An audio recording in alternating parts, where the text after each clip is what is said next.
बापूजी, आप हमें ये बताइए कि क्या मनुष्य जीवन और मृत्यु से ऊपर जा सकता है?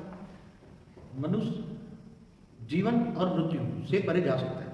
हाँ हाँ। ये जीवन में अगर मनुष्य चाहे जी तो मृत्यु के बाद जी जो दूसरा जन्म लेने का जो चक्कर है, जन्म मरण का जो चक्र है, जी उससे परे जा सकता है। जी इसलिए मनुष्य को इसका ज्ञान होना चाहिए जी कि जन्म मरण के चक्र से कैसे छूटे हम, जी जन्म मरण के चक्र से हम कैसे ऊपर उठे, उसके लिए उसको ज्ञान चाहिए। जी जब ज्ञान आता है जी। तो आत्मा के अंदर, उसके अंदर ज्ञान आता है तो फिर ये मोह और माया से वैराग आता है। जी आत्मा में ज्ञान आया तो ये लगेगा ये जो इन आंखों से जो दिखता है सब विनाशी जी। है। विनाशी चीजों के पीछे उसकी बुद्धि दौड़ेगी जी। नहीं, उसको लक्ष्य हो गया जी। कि मुझे अब जीवन से परे, मृत्यु से परे, जी। मृत्यु के बाद मुझे वापस मनुष्य चक्कर में आना नहीं है। जी 84 जन्म का जो चक्कर बताया ना, जी। तो उस चक्कर में मुझे नहीं आना है।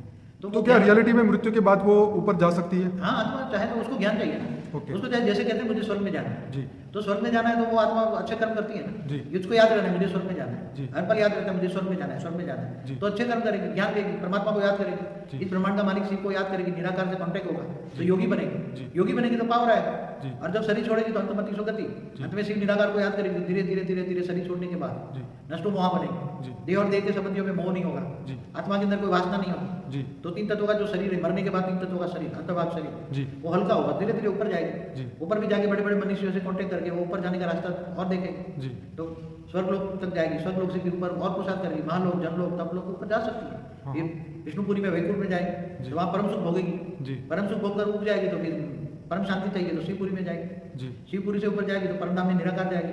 पर बापूजी, उसके जो कर्म बंधन जो उसके पिछले जन्मों के होंगे तो वो तो उसको खींचेंगे ना कि भाई वापस धरती पे जन्म ले। मगर एक जन्म के अंदर जी जब उसको ज्ञान आता है, जी ज्ञान से आता है वैराग, जी और जब वैराग आता है और शिव निराकार की आराधना करता है, जी। ब्रह्म की याद करता है, ब्रह्म ऋषि बनता है ना, जी ब्रह्म को याद करते करते ब्रह्म ऋषि बन जाता है। क्या बन जाता है? ब्रह्म ऋषि। और योगी बन जाता है। जी गर्भ में रहकर भी योगी बन सकता है, ऐसी बात नहीं। जी योगी माना जिनको ईश्वर से कनेक्शन है, जी। जो ईश्वर को जानता है, मानता है, उसको कनेक्शन बाय योग करता है, जी वो योगी है। जी तो योगी बन गया।